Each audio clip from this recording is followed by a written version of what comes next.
Thank you very much for the wonderful introduction and no mention of me being a professional gamer. Right? Okay, now, but there's one thing that I want all of you to know is this. I'm actually a part-time magician. Part-time magician. And ever since I was young, I was so intrigued with how a magic trick is done that I would literally beg the magician to teach me how to do the trick. I mean, it makes sense because back in those days, there wasn't any YouTube. Google was still so new. It's so difficult to learn a magic trick. And you may be wondering, what does a magic trick got to do with gamification? Right? So I'm going to do what a magician do, which is we always start off with a magic trick. Right? Can we do that? And I want all of you to be involved in this. Okay? If I may ask all of you to please stand up. No one will disappear, so... Alright, please stand up. Now listen carefully to the instruction to this magic trick. And I ask all of you to listen carefully because of this. If you don't listen carefully, the trick won't work, and I will look stupid up here. Alright, so there are two rules to follow. The first rule is follow exactly what I do. Okay, follow exactly what I do. The second thing is, the person on your left and the person on your right must follow exactly what you do. Got it? Two rules? Okay? So let's do this. So I'll put my mic here. Okay? Can you hear me? Yes. Okay? Do this. Do this. Do this. Do this. What's the second rule? Yeah, because I noticed there are some of you with the left hand up, some with the right hand up, so make sure that your right hand is up. Right? Okay? Right hand is up. I'm going to cross over and just hold it real tight. So your thumb will face the bottom. What's the first rule? Follow exactly what I do, right? Okay, follow me.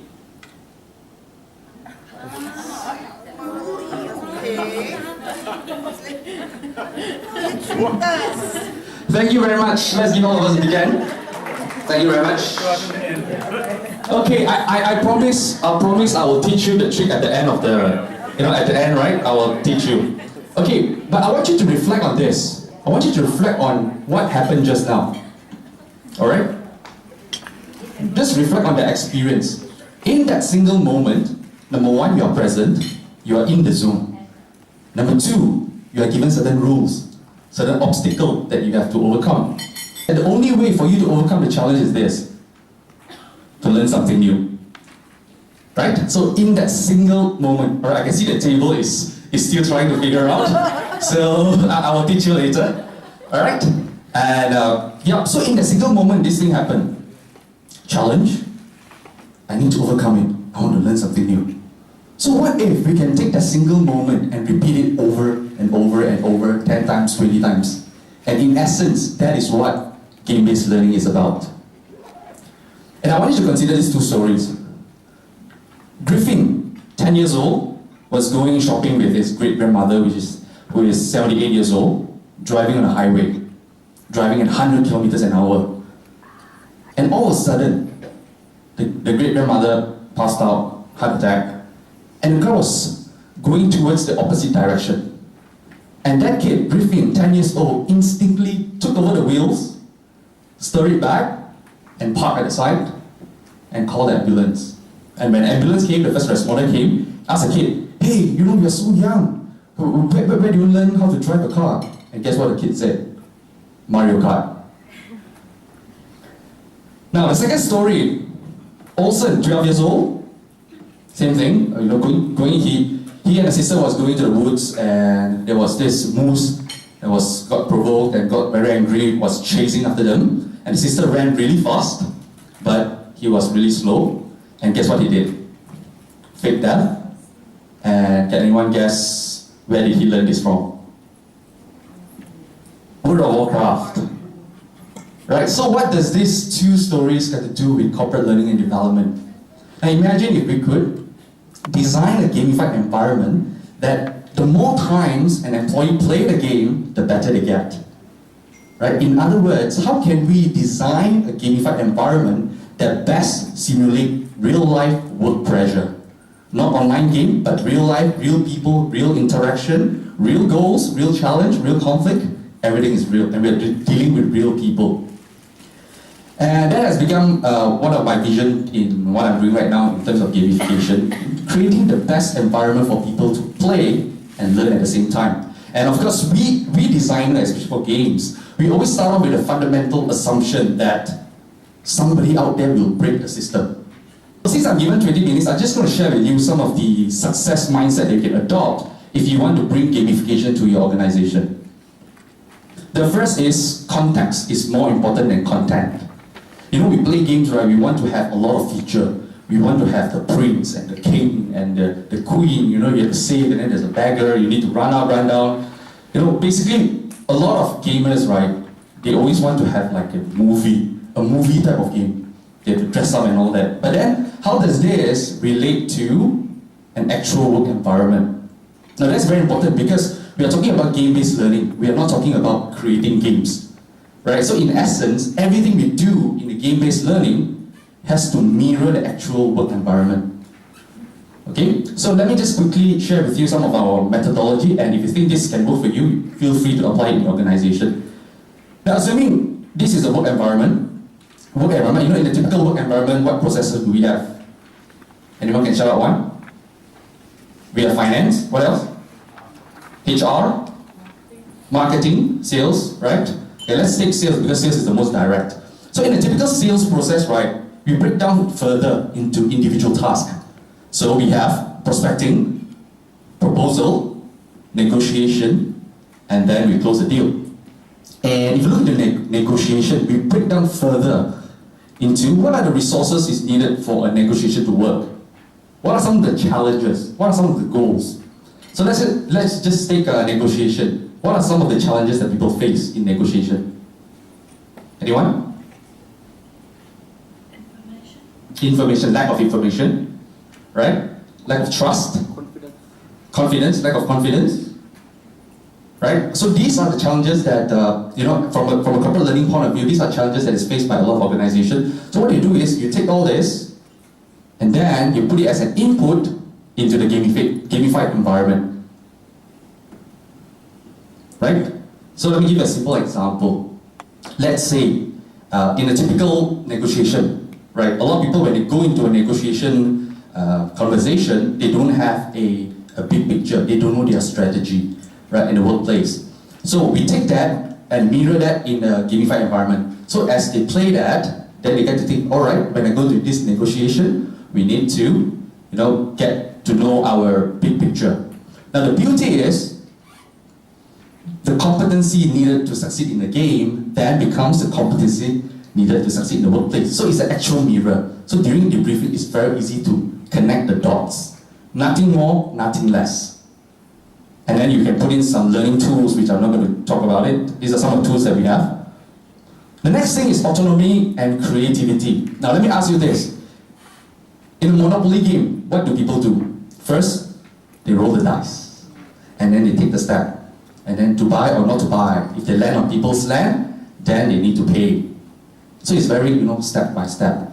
But in the actual work environment, does that happen? No, right? It doesn't happen, right? So, sometimes everything just comes in one go. So we want to allow enough space for people to freely express themselves. And I have a story where there was this lady, she came to the gamified environment, and you know, while looking at her, we see that she's like an introvert. She didn't talk much, but she was the best negotiator in the whole game. Because not only she can negotiate, she even know what the other person is thinking, what is their strategy, and to help them succeed. In return, she succeeds as well. And there she is, working in the back office, and nobody knows their strength. So in a gamified environment, we allow people to express themselves. That's where they discover their strengths. So I like this one. You know, everybody is a genius, but if you judge a fish by its ability to climb a tree, it will live the whole life believing it's stupid.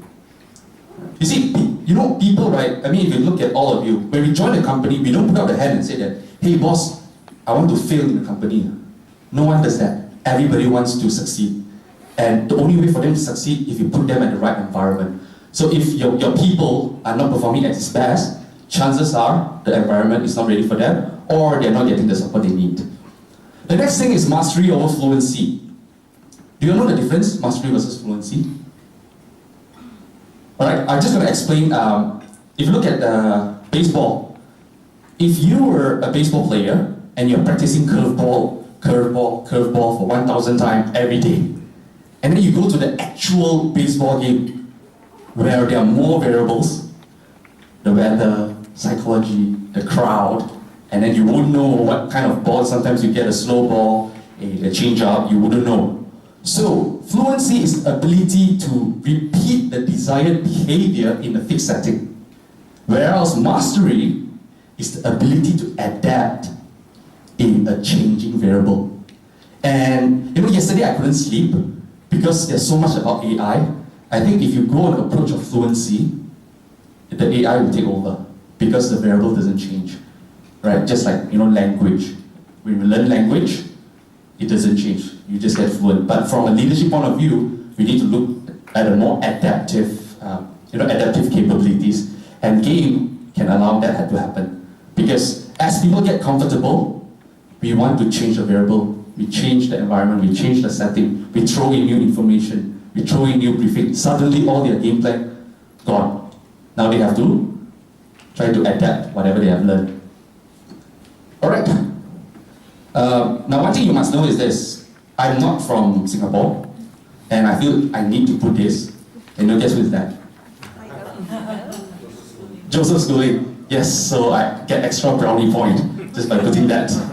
But really, I think when we talk about games, right, sports is the #1 place that you should study if you want to talk about the power of a game. And sometimes, do you ever wonder why do all these sports people go the extra mile just to be the best? It's like they don't sleep day and night, they train every single day, they miss their family outing and all that, just so that it's at their peak. And the reason why they do that is because their performance is very transparent. You are good means you are good, right? Now you look at the corporate environment. If you know your boss will screw up, are you willing to go there and say, boss, I think you will screw up? Right? I think as human, we don't like to deliver bad news because in the workplace, it's a very high-stake environment where people are so afraid that I may lose my job, I may spoil the relationship that ultimately affect me. So from a gamified point of view, what we do is, there's a lot of feedback. No matter you're good, you're bad, you still do it. And I have a story to share with all of you. And this story is my favorite story of all time. Now there was this boss that nobody likes, but she lives in this illusion that people still like her because of her position. And as they play the game, right, with his staff and all that, suddenly we throw in something unpredictable. Remember mastery versus fluency? We throw in something so that to let her adapt. We say that, okay, everybody, boardroom challenge 1. Boardroom challenge 1 says that pick your weakest team member and fire. And guess who they fire? They fire the boss. So the boss went to the room, looked at the wall, and reflect. Okay, so they play the game again, and then we say that, okay, boardroom challenge 2. Bring back the person and sell the person to the next team. Okay? No, because we want to train people to objectively assess people, not on emotional ground. So boardroom challenge 2 actually test those people in terms of assessment. But the boss, no one wants her. So we had to step in and say, no, this is just a game. So after that, but then the funny thing happened. The boss came to us and said that, I've been working in this company for 20 over years, but I've never experienced this before. And I mean, she's sad and all that, and she said that, but she had learned the best lesson of her life because she finally knows the truth of her leadership capabilities. And the only way to do that is to give the people the safe space to express their feedback. Okay, let me just quickly share with you some of the potential application of a gamified environment. First is, you can use it as an experiential assessment center. You can put them, let them play, let them express themselves, and then you get a list of observers to observe them based on a certain set of competency. Now the beauty of a well-designed gamified environment is this. We know what trigger to put in to observe what behavior. Let's say the ability to accept change. So we will throw in something and we observe. So it's very fun. We throw in, we observe, we throw in, we observe. So for recruitment, you can use this as well. Put 30 people in and then observe who fits where, so you will save costs for your company. The next thing is core value alignment. Now core value is something that in terms of engagement, core values is the best way to engage your people. But we spend so much to pay consultant to come up with a nice plug with a definition and we paste on the wall. And every morning we just walk past. Core value. How do we actionize it? Now, respect to me may not be the same as respect to you or to you. But if you put them in a gamified environment, they're able to put meaning into the values. And then they get to observe other people in terms of how is their definition and how is my definition, and then we can align. Lastly, this is something I'm very excited about. It's called the High Performance Center. This is something that we have currently been working on, our current development. Now imagine it's a workplace. So there's politics, there's goals, there's KPIs, the KDIs, and all that. And the role of a learning and development, or some of you HR, is to realize potential value. Now, I'm saying potential value, not realized value. Potential value. In order to be realized, they need to be applied in an actual workplace environment. But here's a question you should ask yourself. Number one, how willing are your people to apply it if it's a high-stake environment? Number two, how often they get to do it? You don't do it that often, you don't negotiate every hour. So what we propose is, we came up with this high-performance center that mirrors the actual working environment, where people can go in and practice 10 times, 20 times, 30 times, 40 times, and then come up with their own lesson before moving to the actual environment. So it's like a turbocharger. I actually came up with the walkthrough video of the actual, how do you design a gamified environment. So feel free to drop me an email and then I'll share this with you. Right, so I know that table is waiting for the trick. Faster, I want to learn. Okay, here's the trick, okay? I only have about less than a minute, so here's the trick. All you need to do is do this, and do this, and turn back. That's it. So a lot of people will do this, but I do this.